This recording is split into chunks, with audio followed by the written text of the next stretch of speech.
సూర్యనారాయణ రెడ్డి గారి విమర్శల్లో అంటే ఏ విమర్శనైనా మనం దాని మీద కొంచెం ఆలోచన చేయాలి, ఎంతవరకు దాంట్లో నిజం ఉన్నది అనేది మీరు ఆలోచించాలి. ఆయన చేసే విమర్శల పట్ల మీకేమనిపిస్తుంది?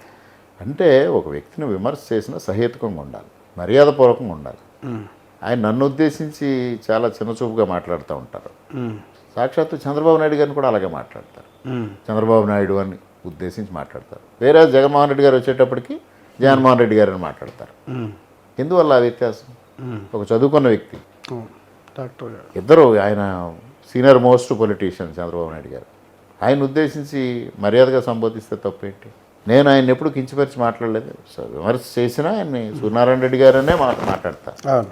కానీ ఆయన రామకృష్ణారెడ్డి అని అదని ఇదని మాట్లాడతారు. సరే, నన్ను ఉద్దేశించి ఏం మాట్లాడినా చంద్రబాబు నాయుడు గారిని కూడా ఉద్దేశించి అట్లా మాట్లాడు. ఇంకొకటి, ప్రతిదాన్ని బీజేపీ హిందుత్వానికి మార్చి నన్ను బీజేపీ అధిష్టానంలో అప్రతిష్ట పాలు చేయాలని ఒక ప్రయత్నం. అంటే ఆయనకి అవగాహన రాహిత్యం అంటానికి అదొక ఉదాహరణ. ఇప్పుడు సెంట్రల్ ఇంటెలిజెన్స్ ఉంటుంది, ఎంత పకడ్బందీగా వాళ్ళు రిపోర్ట్ చేస్తారు.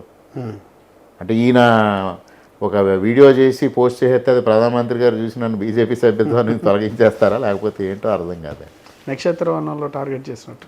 నక్షత్రవనం అనేది ఇప్పుడు ఆ రోజు నన్ను శాసనసభ్యుడిగా అక్కడికి పిలిచారు, వెళ్ళకపోతే ఏమంటారండి? యాజమాన్యం వైఎస్ఆర్ పార్టీకి సంబంధించింది కాబట్టి ఆయన శాసనసభ్యుడిగా వాళ్ళ ఆహ్వానాన్ని మన్నించలేదు అంటారు. వెళ్ళాను, వేశాను. ఇవాళ అక్కడ తప్పు జరిగింది, తీయాలి దాన్ని. అసలు దాంట్లో జరిగిన తప్పులు, ఇవాళ అందులో కట్టిన బిల్డింగ్స్ పంచాయతీ అప్రూవల్ లేదు. ఇవాళ కూడా 15 లక్షలు గ్రామ పంచాయతీకి బకాయి ఉంది. ఇప్పటికి నేను వచ్చిన తర్వాతకి 25 లక్షలు ఉంది. 25 లక్షలు ఉంటే నోటీసులు పంపిస్తే ఏదో కట్టారు. మరలా ఇవాళకి 15 లక్షలు వచ్చాయి. బకాయిలు దాన్ని యాక్సెప్ట్ చేస్తాం. అనుమతులు లేకుండా దాంట్లో భవనాలు కట్టారు. ఇవాళ ప్రైవేటీకరణ ఏం చేస్తారండి? ఈయనేమో పీపీపీ మోడల్ గురించి మాట్లాడేటప్పుడు విద్యా వైద్యం ప్రైవేటీకరణ కాకూడదని మాట్లాడతారు. ఆయన ప్రైవేట్ వైద్యుడా, ప్రభుత్వ వైద్యుడా?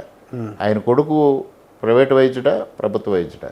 ఇది సహకార వ్యవస్థ ద్వారా నిర్మాణమైన కాలేజీని తీసుకెళ్ళి ప్రైవేటీకరణ చేశారు. ఏ విధంగా చేశారు? దాంట్లో ఎమ్మెల్సీ ఫండ్స్ నుంచి, ఎంపీ ఫండ్స్ నుంచి కూడా కట్టిన బిల్డింగ్స్ ఉన్నాయి. ఇవన్నీ ప్రభుత్వంతో కట్టించి దాన్ని ప్రైవేట్ వ్యక్తులకు అప్పచెప్పడం ఎంతవరకు సమంజసం?